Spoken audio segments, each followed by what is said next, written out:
একদম অনুষ্ঠান বাড়ির মতো পটল চিংড়ি আপনারা বাড়িতে ঠিক কী কী উপকরণ দিয়ে বানিয়ে নিতে পারবেন সেটাই আজকে এই ভিডিওতে আপনাদের করে দেখাবো।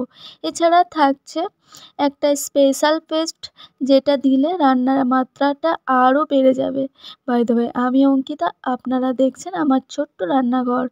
আর আজকে আমার এই রেসিপি পটল চিংড়ি। তাহলে পটল চিংড়ি বানানোর জন্য কি কি লাগছে দেখে নিন। আমি এখানে চিংড়ি মাছগুলোকে ভালো করে ধুয়ে এর মধ্যে দিয়ে দিয়েছি সামান্য হলুদ আর দিয়ে দিচ্ছি সামান্য নুন। এরপর আমি এটাকে ভালো করে একটু ম্যারিনেট করে নেব, যাতে এটা ভালোভাবে চিংড়ির গায়ে যেন ভালোভাবে লেগে যায়। তো দেখতে পাচ্ছ আমি এটাকে ভালো করে ম্যারিনেট করে নিয়েছি। এরপর আমি যে স্পেশাল পেস্ট তৈরি করে দেখাবো, এটা হচ্ছে পোস্ত, আর এখানে দিয়ে দিচ্ছি নারকেল কুড়ো। এরপর আমি নারকেল কুড়ো দেওয়ার পর আমি এখানে দিয়ে দেব দুটো কাঁচা লঙ্কা। লঙ্কাটা তোমরা স্বাদ অনুযায়ী দেবে, মানে ঝাল অনুযায়ী। সো এরপর আমি এখানে দেখো এটাকে একটু জল দিয়ে আবারও একটু ভালো করে পেস্ট করে নেব। আর এই পেস্টটা কিন্তু একদম স্মুথ হবে। তো দেখো এখানে কিন্তু একটা স্মুথ পেস্ট তৈরি হয়ে গেছে। এরপর চলো আমি এখানে একটা কড়াই নিয়ে নেব। এবার কড়াই বসিয়ে এখানে তেল দিয়ে দিয়েছি, আর তেলটা গরম হয়ে এসেছে। দিয়ে দিচ্ছি আমি এখানে পটল, আর পটলগুলো কিন্তু অর্ধেক করে কেটে নিতে হবে, আর এইভাবে মানে ছিলে নিতে হবে। তো দেখো আমি কিন্তু হালকা লালচে করে ভেজে নিয়েছি পটলগুলো। এরপর আমি একটা ছান্নার মাধ্যমে তুলে নিচ্ছি। এরপর ওই তেলের মধ্যে আমি দিয়ে দিচ্ছি ডুমো করে কেটে রাখা যে আলুগুলো ছিল, সেই আলুগুলো একটু মোটা করেই কাটতে হবে। তো দেখো আমি এখানে সাইজটা মোটা করেই কেটে নিয়েছি, আলুর সাইজটা। এরপর আলুগুলো কিন্তু আমি লালচে করে ভেজে নিয়েছি। এরপর আমি তুলে নেব। ওই তেলের মধ্যে আমি দিয়ে দিচ্ছি এখানে ম্যারিনেট করে রাখা চিংড়ি। আর চিংড়িটা কিন্তু আমি 30 সেকেন্ড ভাজবো, তার বেশি ভাজলে কিন্তু এটা একদম ভালো লাগবে না। একটু শক্ত শক্ত হয়ে গেলে যে টেস্টটা চিংড়ি সেটা থাকবে না। সো দেখো আমি এটাকে একটু 30 সেকেন্ড ভালো করে ভেজে নিয়েছি। এরপর আমি একটা পাত্রে তুলে নিচ্ছি। আর ওই একই তেলের মধ্যে আমি দিয়ে দিয়েছি 3টে এলাচ, আর লবঙ্গ কয়েকটা, আর দারচিনি বড় সাইজের, আর এখানে দিয়ে দিয়েছি গোটা জিরে। একটু নাড়াচাড়া করে নিয়েছি। এরপর দিয়ে দিচ্ছি বড় সাইজের পেঁয়াজ কুচি। তোমরা চাইলে ছোট পেঁয়াজ 3টে কুচি দিতে পারো।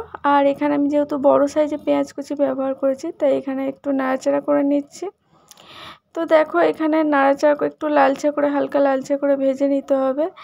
এরপর আমি এখানে দিয়ে দেব, মানে পেঁয়াজটাকে নরম করার জন্য সামান্য নুন ব্যবহার করেছি, আর পেঁয়াজটা যাতে নরম হয়ে যায়। তো দেখো আমি এটাকে একটু লালচে করে ভাজার জন্য, আর গ্যাসের ফ্লেমটা কিন্তু মিডিয়াম ফ্লেমে রাখতে হবে। তো দেখো এখানে কিন্তু আমার লালচে করে ভাজা হয়ে গেছে। গ্যাসের ফ্লেমটা অল টাইম মিডিয়াম ফ্লেমে একটু রান্নাটা করতে হবে। এরপর আমি এখানে দিয়ে দিয়েছি আদা রসুন পেস্ট। আমি আদা রসুন পেস্ট কিন্তু 2 চামচ ব্যবহার করেছি এখানে। সো তোমরা তরকারির মানে গ্রেভি অনুযায়ী ব্যবহার করবে। সো এরপর আমি ঢাকা দিয়েছি। ঢাকাটা দিয়ে এরপর আমি কিছুক্ষণ পর আবারও আমি ঢাকাটা খুলে নিয়েছি 2 মিনিট পর। তো দেখো এখানে কিন্তু একটা সুন্দর স্মেল বেরোচ্ছে। আর এখানে আমি যেহেতু রান্নাটা লাল করার জন্য আমি এখানে দিয়ে দিচ্ছি কাশ্মীরি লঙ্কার গুঁড়ো, দিয়ে দিচ্ছি ধনে। আমি এখানে ধনে 2 চামচ ব্যবহার করব। আর এরপর আমি এখানে দিয়ে দেব সামান্য হলুদ। তো এরপর আমি সামান্য হলুদ দিয়ে এটাকে কিন্তু নাড়াচাড়া করে নিতে হবে। আর এখানে কিন্তু কোনো রকম জল দেওয়া যাবে না। তবে এখানে আমি কিন্তু কোনো রকম জল ব্যবহার করব না। তো দেখো আমি এটাকে একটু ভালো করে নাড়াচাড়া করে নিচ্ছি। এরপর আমি এভাবে গোটায় একটুখানি খুন্তি দিয়ে ছড়িয়ে রাখছি, যাতে পুড়ে না যায়। তো দেখো আমি এখানে কিন্তু ভালোভাবে ছড়িয়ে রেখে এরপর আমি কিন্তু এখানে কিছুক্ষণ ঢাকা দিয়ে রেখে দেবো। তো বন্ধুরা আমি ঢাকা দিয়ে রেখে এখানে আবার খুলে নিয়েছি। তো দেখো ঢাকাটা খুলে এরপর দেখো সামান্য হালকা হালকা কিন্তু তেল বেরোবে। এরপর আমি এখানে দিয়ে দেব যে টমেটো পেস্ট করে রেখেছিলাম, বড় সাইজের টমেটো। সো আমি এখানে টমেটোটা দিয়ে দিয়েছি। এরপর আমি টমেটোটা দিয়ে একটু ভালো করে একটু নাড়াচাড়া করে নেব। তো দেখো আমি এখানে একটু নাড়াচাড়া করে নিচ্ছি। তোমরা চাইলে এখানে সামান্য একটু জল দিতে পারো, বাট আমি এখানে কোনো রকম জল ব্যবহার করিনি। টমেটোর পেস্টের যে জলটা ছিল সেটাই আমি এখানে আবার ঢাকা দিয়ে দিয়েছি। আবারও ঢাকাটা খুলে নিয়েছি। আর এখানে দেখো তেল বেরিয়ে এসেছে, আর এটা কিন্তু লাল হয়ে গেছে রান্নাটা।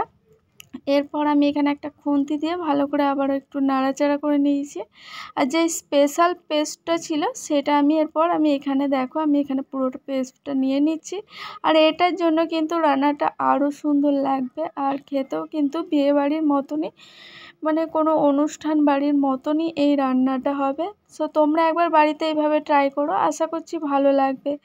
এইভাবে এই যে আমি কিছুক্ষণ নাড়াচাড়া করে নিচ্ছি। আর হ্যাঁ, তোমরা যদি গ্রেভি পছন্দ করো সামান্য একটু জল দিয়ে দেবে। সো দেখো আমি আবারও ঢাকা দিয়েছি। আর এইভাবে ঢাকা দিয়ে খুলে আবারও কিন্তু ঢাকা দেওয়ার সময় কিন্তু তোমরা অবশ্যই গ্যাসের ফ্লেমটা লো রাখবে যখন ঢাকা দিয়ে রান্নাটা করবে। সো এরপর দেখো আমি এখানে যে ভেজে রাখা আলুগুলো ছিল সেগুলো আমি এরপর দিয়ে দিয়েছি এখানে। এরপর আলুটা দিয়ে একটু ভালো করে কষিয়ে নিতে হবে, মশলার সাথে মিক্স করে নিতে হবে। তো দেখো আমি এখানে কিন্তু ভালো করে আলুটা কষিয়ে নিচ্ছি। এইভাবে কিছুক্ষণ তোমরাও কষিয়ে নেবে। আর গ্যাসের ফ্লেমটা অবশ্যই লো রাখবে, কারণ হচ্ছে এটা লো না রাখলে এটা কিন্তু লেগে যাওয়ার সম্ভাবনা আছে। তো আমি এখানে সামান্য জল অ্যাড করেছি, তোমরা চাইলে এখানে জল সামান্য অ্যাড করে দিতে পারো। আর যারা গ্রেভি পছন্দ করো তারা আর একটু জল এখানে অ্যাড করতে পারো। দেখো আমি এখানে একটু একটু করে জল দিচ্ছি, তোমরা গ্রেভি যেমন পছন্দ করো সেরকমভাবে দেবে। সো এরপর দেখো আমি সামান্য এখানে নুন দিয়ে দিয়েছি। আর নুনটা দিয়ে আমি আর একবার নাড়াচাড়া করে নেব। তোমরা চাইলে কিন্তু এখানে চিনি দিতে পারো নুন দেওয়ার পর। সো আমি কিন্তু এখানে চিনি অ্যাড করেছি সামান্য। সো এরপর দেখো ঢাকা দিয়ে দিয়েছি 20 মিনিটের জন্য। আর 10-15 মিনিট আমি লো ফ্লেমে রান্নাটা করেছি। এরপর আমি দেখো এখানে কিন্তু আমি যে ভাজা যে চিংড়ি পটলগুলো ছিল সেগুলো কিন্তু সব একসঙ্গেই ব্যবহার করব। সো দেখো এখানে ভাজা চিংড়ি আর পটলগুলো আমি এখানে দিয়ে দিয়েছি। এরপর একটু কিছুক্ষণ নাড়াচাড়া করে নেব। আর রান্নাটা কিন্তু এরপর কিন্তু আমি 20 মিনিট এই রান্নাটা করব, মানে লো ফ্লেমে রেখে রান্নাটা করব। তো দেখো এইভাবে কিন্তু আমি একটুখানি কষিয়ে নিয়েছি। এরপর আমি সেখানে সামান্য আবারও জল অ্যাড করেছি। অল্প অল্প করে তোমরা জলটা দেবে, পুরো একসঙ্গে দিলে কিন্তু এটা তোমরা বুঝতে পারবে না জলের আন্দাজটা তখন। সো এইভাবে অল্প অল্প করে জলটা দেবে, তোমরা গ্রেভি অনুযায়ী দেবে। তো দেখো আমি এটা কিন্তু খুন্তি দিয়ে আর একবার ভালো করে একটু নাড়াচাড়া করে নিচ্ছি। এটা কিন্তু খেতে পুরো অনুষ্ঠান বাড়ির মতো, আর তোমরা এইভাবে ট্রাই করো। এরপর দিয়ে দিচ্ছি আমি সামান্য কাঁচা লঙ্কা। আর তোমরা চাইলে এখানে 4-5টা কাঁচা লঙ্কা দিতে পারো। আমি ঝাল যেহেতু বাচ্চা আছে বাড়িতে, সো সেই কারণে আমি এখানে 2টো কাঁচা লঙ্কা অ্যাড করেছি। এরপর আমি এখানে দেখে নিচ্ছি সেদ্ধ হয়েছে কিনা।